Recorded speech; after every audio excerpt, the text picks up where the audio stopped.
Thanks, Nick. Tēnā koutou, tēnā koutou, tēnā koutou katoa. Welcome to my presentation. I'm glad you made it to the final presentation of the day. I can't promise that it's not going to be technical because it is, but I hope you'll pick up something of what I've done. So my name's John, as Nick introduced, and I get the privilege of developing new products for Stormwater 360. Mike's got a lot of ideas, and I get to dabble with a lot of things. It's an exciting job. I also have the job of monitoring a lot of our existing products and making sure that our products continue to treat and perform to the level that we claim and say they do. So on this research, I'll present, it actually builds a lot on the work Hayden Easton did and presented at the 2015 Stormwater Conference in partnership with Z Energy and BP Oil. So in this conference, in his paper, he identified a number of future stormwater contaminants of concern, and one of them was nitrogen, or in particular ammoniacal nitrogen, and I will be focusing on that. So what you will see through my presentation today is actually the successful early development of a flow-based treatment method for ammoniacal nitrogen. The research has demonstrated the ability to reduce these concentrations up to 73% using influent concentrations in the range of what Hayden has observed at coming off New Zealand truck stops and refueling sites. And before I dive into the presentation, I would like to acknowledge Mike Hanna and Troy for supporting me, and also Hayden's work, setting up the base that a lot of the work I have done is built on. So first thing, I just want to quickly go over what diesel exhaust fluid is. It's also known as AdBlue. It's an additive which is put into diesel engines to reduce nitrogen oxide emissions. It's made up of 67.5% distilled water and 32.5% urea. That's all it is. So what happens is small amounts of diesel exhaust fluid is injected just before the SCR catalyst, It's a selective catalytic reduction catalyst. What happens in this little chamber is the nitrogen oxide emissions go in there with the diesel exhaust fluid, and it converts into harmless nitrogen gas and water. Really good for air emissions. So the studies have shown that going with this extra part added to a diesel engine, you can reduce nitrogen oxide emissions by up to 85%. So really good for emissions. And with the new air emission standards coming out, modern vehicles, especially trucks, but more so now into seagoing vessels, off-road vehicles, and now actually into passenger vehicles as well. The diesel engines are built with these added components to meet the air emission standards, the modern air emission standards.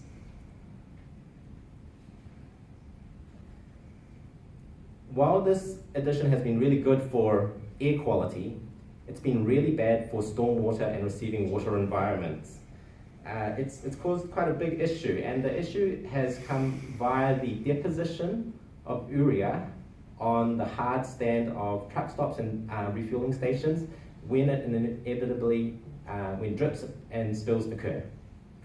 And so what you see on screen is a picture of urea left over after the distilled water is all evaporated.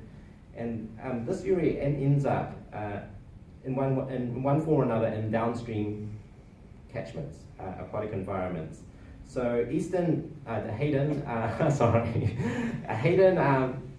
found that the urea was transformed into ammoniacal nitrogen via the urease bacteria in pavement and in the ground.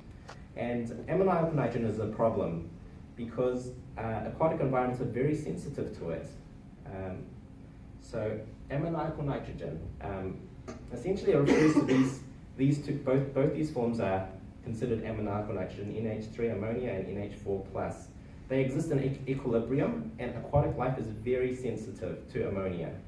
from what I understand on the effect on fishes, it dulls their senses and it impairs their mental function. So if you see a fish kind of swimming where it's not meant to do, or just doing something really strange, the ammonia concentrations might be quite high in that body of water.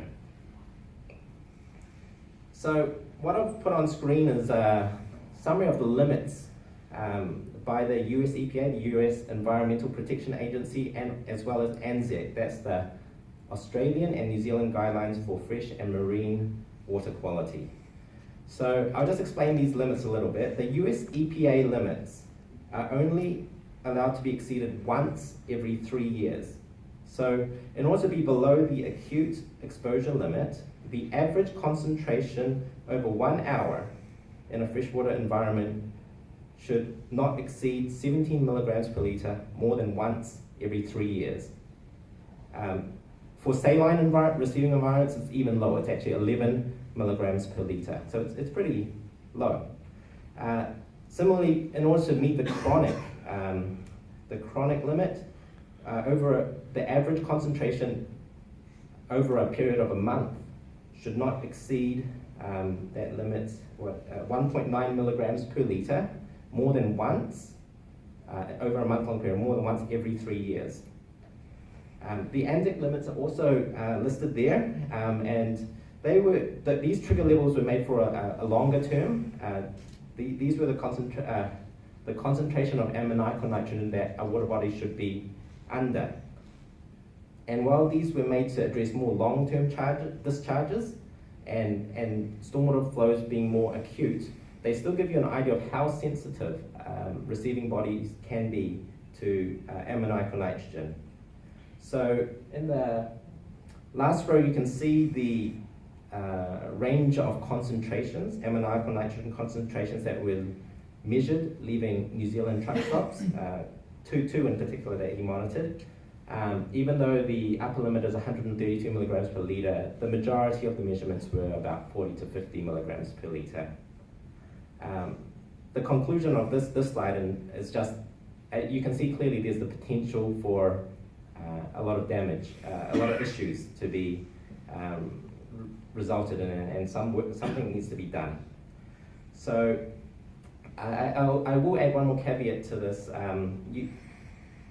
These are the concentrations measured leaving the oil water separators on these petrol sites, and there is some level of dilution that will occur when it reaches the receiving water body. So depending on the flow rates or the size or volume of the receiving body, there is a dilution factor that is factored in.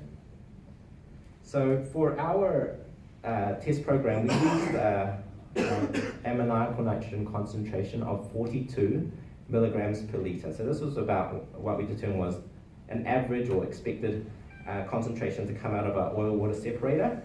And our goal was to be able to reduce the influent to below the US EPA acute concentration of 17 milligrams per litre. That was our goal.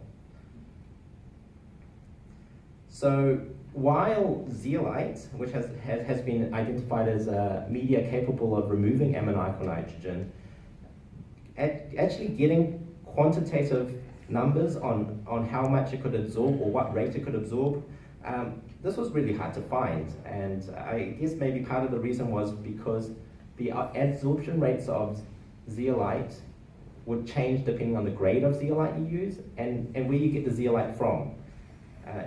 Not all zeolites are the same. So at Stormwater 360, we developed a test plan to quantify the absorption capacity of zeolite. We also wanted to quantitatively measure the rate of reaction, and we wanted to achieve this using a continuous flow-based treatment device. So our 3 stages are on screen. The first one was just to determine absorption capacity. Rate of absorption was stage 2, and then stage 3. And I'll go through these 3 stages in more detail. First was just absorption capacity.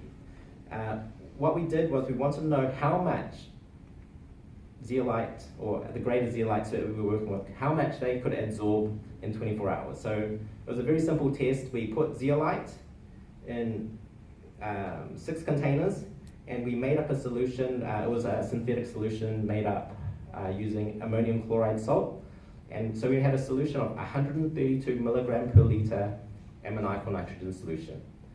And we put 80 mils of this in each jar. And in these jars, there was various amounts of zeolites. We really didn't know how much zeolite we needed. So the first jar had 10 grams of it, the second jar had 1 gram, third jar 0.1 gram, the fourth jar 0.05 gram, and the fifth jar 0.01 gram. And the last one was just a control. So we left it for 24 hours. Occasionally they were just agitated 3 or 4 times during that 24-hour period. And after that period, they were put through a 0.45 micron filter paper to take out all the zeolite, and the solution was sent to a third-party accredited lab for analysis.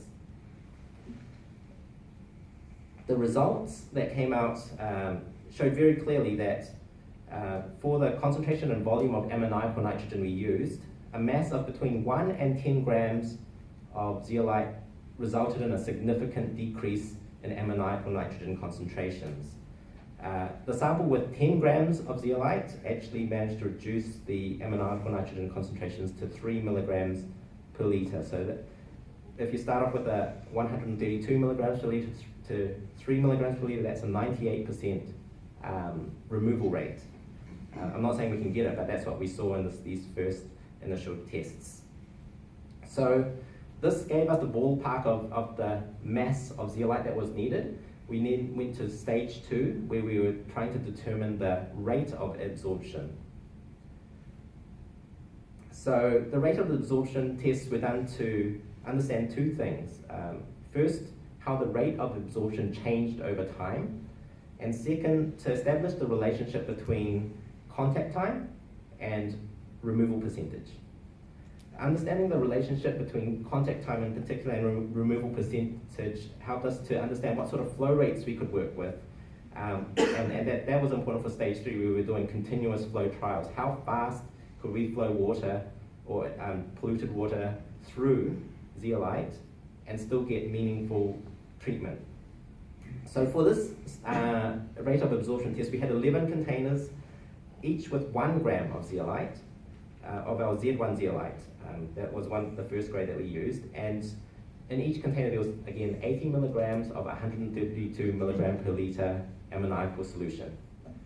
And at various intervals of time, we took it out. So the first sample was taken out after half an hour. They had half an hour contact time. Then we put the sample through a 0.45 micron filter paper to remove the zeolite, and that was the first sample. The second sample, after 1 hour, that zeolite was taken out. Third sample, 3 hours, then 5 hours, then 7 hours, and then I went home to sleep. Then the next one was 22 hours, 24 hours, 26 hours, 28 hours, and 30 hours. So we got all these points of contact time. And what resulted was this graph. And what you can see is that actually after 30 hours, the zeolite is still absorbing ammoniacal nitrogen. It's still decreasing, but it's decreasing at a much lower rate than it was at the beginning. The second thing that you can see very clearly here is the absorption rates decreased very quickly. It was an exponential decay, and I worked out that over the 50% of the total amount of ammoniacal nitrogen absorbed over the 30 hours, 50% of it occurred in the first 68 minutes. So you can see the rate really decreased a lot. The high ammoniacal nitrogens in the initial period showed that you could actually get quite effective removal without needing long periods of time. So what we actually did, I actually repeated this test, but I focused on the first 15 minutes. So if we go back, this is a 30-hour time frame. The next test actually focused on the absorption in the first 15 minutes. And so you can see the absorption rate here. It goes up to about 1.5 milligrams per hour. We go to the next slide. So this is 0 to 15 minutes, and as expected, the absorption rate's a lot higher. We're seeing something at the 5-minute mark around 3 milligrams per hour. So So this curve is essentially just the first part of the previous curve. And it is what we expected. It was higher, it's still exponential decay in the rate. And I'll just note for this test, a few changes we made. First, we changed the mass of zeolite from 1 gram to 10 grams. And we also changed to a finer grade of zeolite, I'll call it Z2.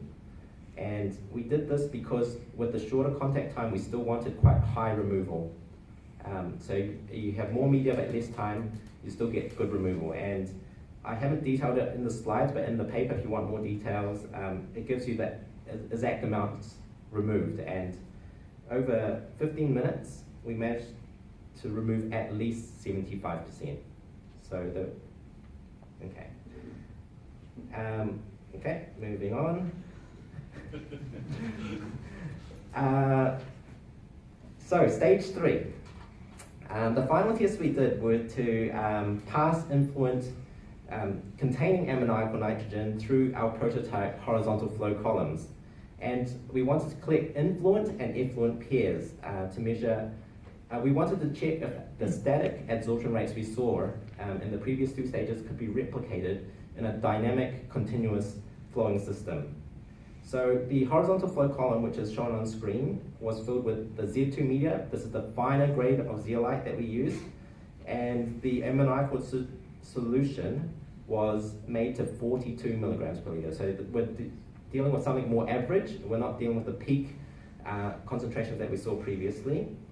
And this was all put into the churn splitter. So you can just see the churn splitter up there. It was a gravity controlled system. And there is an external flow control, which you can't really see, but it's that red little valve there.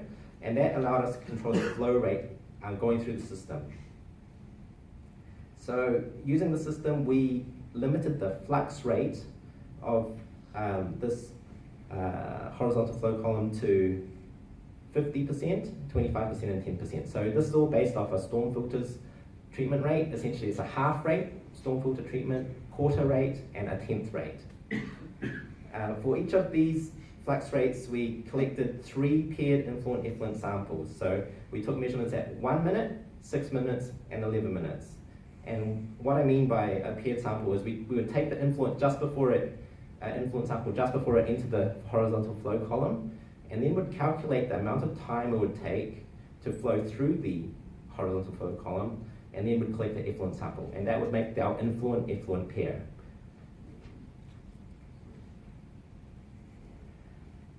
So the result of this is shown.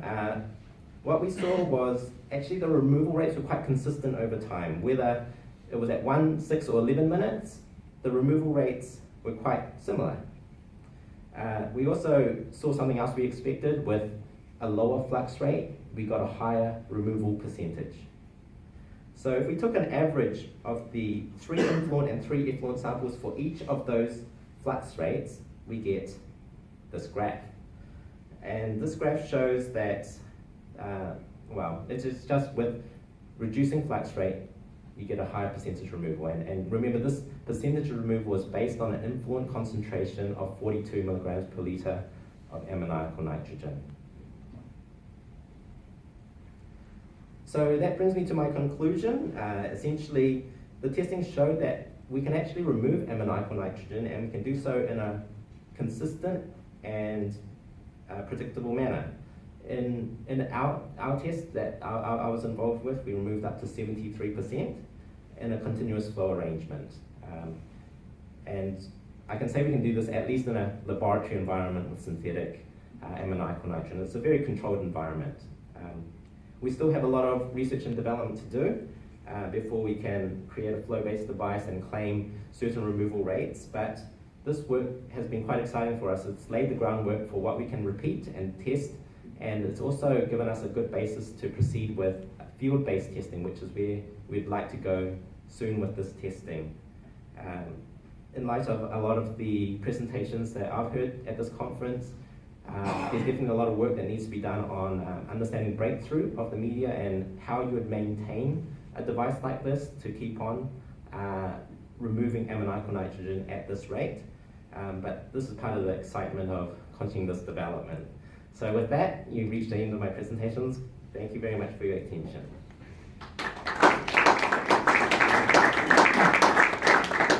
Fantastic, thank you, Rick.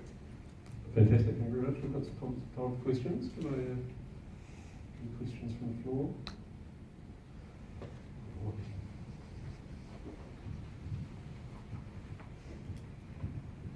That's good. Take the name. Yeah, Andy Greer, Bay Plenty Regional Council. Hey, we should have met you 10 years ago because we've been doing similar work in the Bay Plenty, and we have a source of zeolite that we think is really good at this.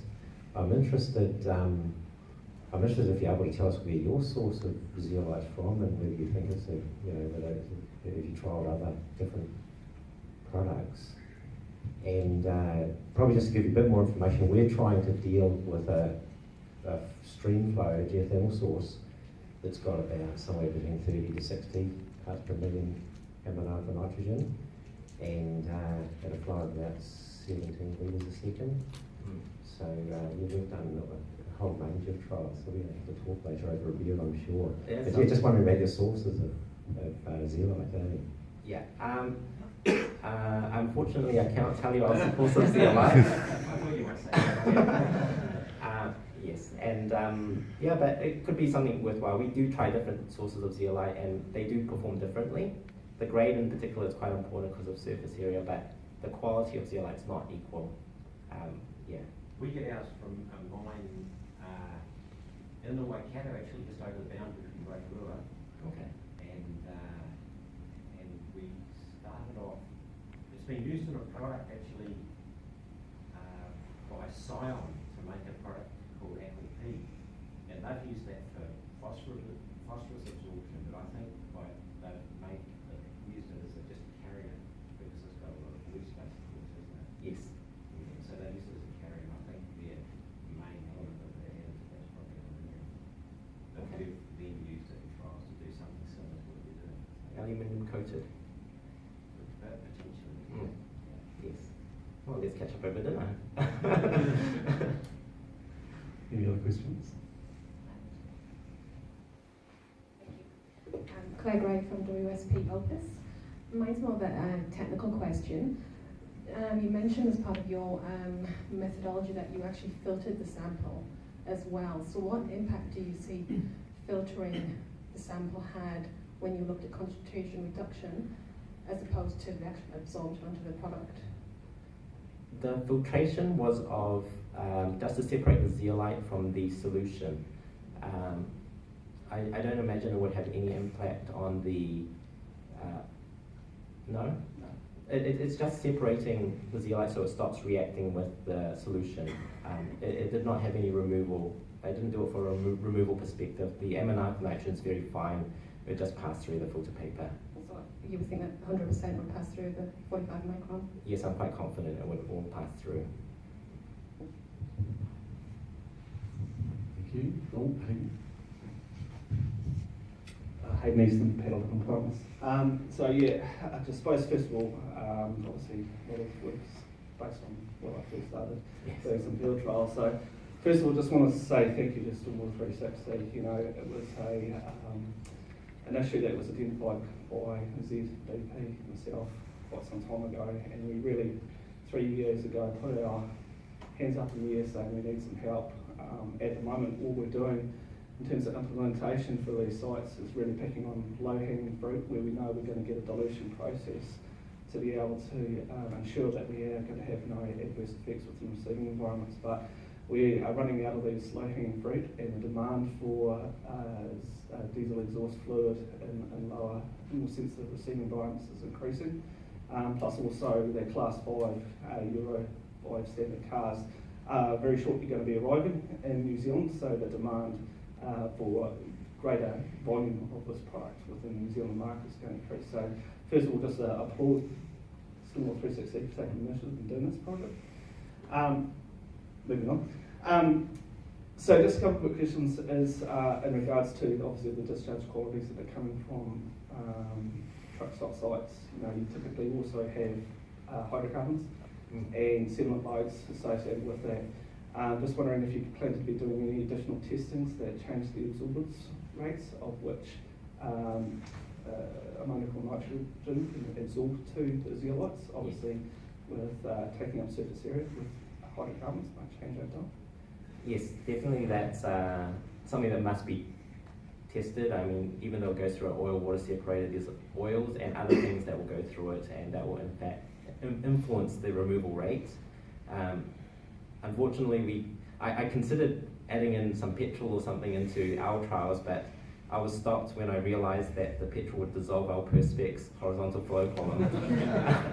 So we will have to save that for the real field trials, but definitely interested to see how other things in the influent will impact the removal rate of ammoniacal nitrogen. Yeah. If I can, just one of those. So I can. 42, using the 42 rather than the 132.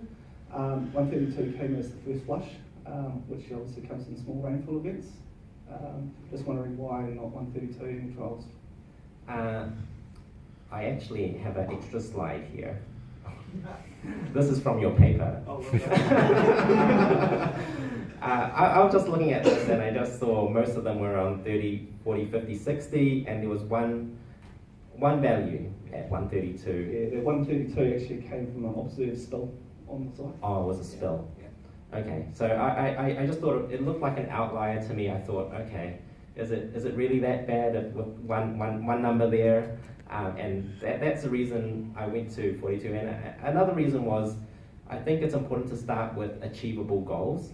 And with the US EPA acute trigger limit being 17 milligrams per litre, to expect to go from 100 plus to 17, I thought that wasn't setting a good goal. And I understand in reality, influent concentrations might be a lot higher, but for initial testing, it's good to set something achievable and then improve from there. So that was another reason why I didn't want to go with 132 initially.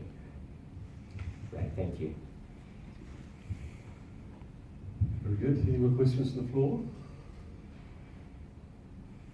We'll wrap it up there. Can you please show appreciation to John?